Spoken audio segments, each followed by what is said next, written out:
दोस्तों, इस कहानी का नाम है राजा और फकीर। एक राजा एक फकीर का भक्त था। एक दिन फकीर से राजा ने कहा, बाबा, जो चीजें हमारे पास हैं वो आपके भी पास हैं। फिर आपके और हमारी जिंदगी में क्या फर्क है? आप भोजन करते हैं, हम भी भोजन करते हैं। आप कपड़े पहनते हैं, हम भी कपड़े पहनते हैं। हमारे पास धन दौलत है। आपकी भी हर जरूरत दूसरों की दान दक्षिणा और भिक्षा से पूरी हो जाती है। फकीर ने कहा, फिर भी हमारे और तुम्हारे बीच में गहरा फर्क है। वक्त आने पर बताऊं। एक दिन राजा फकीर के साथ बैठा था। फकीर ने राजा का हाथ देखा और गमगीन हो गया।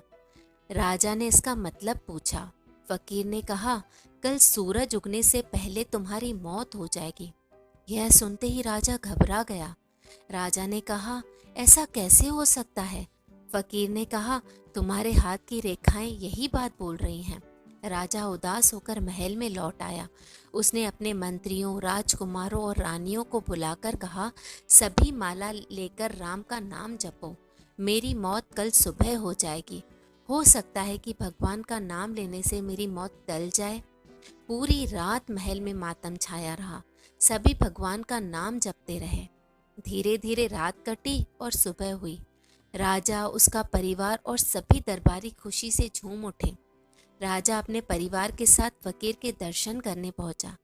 राजा ने कहा, बाबा, मेरी जिंदगी बच गई। फकीर ने कहा, जिंदगी तो बचनी ही थी। राजा ने कहा, आपने तो सुबह तक मेरी मौत की भविष्यवाणी की थी।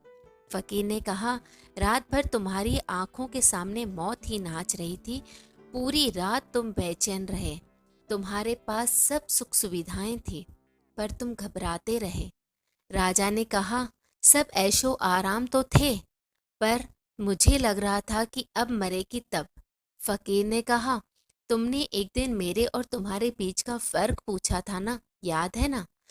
तुम्हारे में और मेरे बीच यही फर्क है कि तुम मौत को भूलकर जीते हो और मैं मौत को याद रखकर जीता हूँ। फकीर ने कहा, संत वही होता है जो अंत को सामने रखकर जीता है। फकीर की बात सुनकर राजा समझ गया कि फकीर और आम आदमी के जीने के अंदाज में यही फर्क होता है। दोस्तों, इस कहानी से हमें यही शिक्षा मिलती है कि जीवन का अंतिम सत्य मृत्यु है। ये बात जो लोग समझ लेते हैं वे गलत कर्मों से दूर रहते हैं।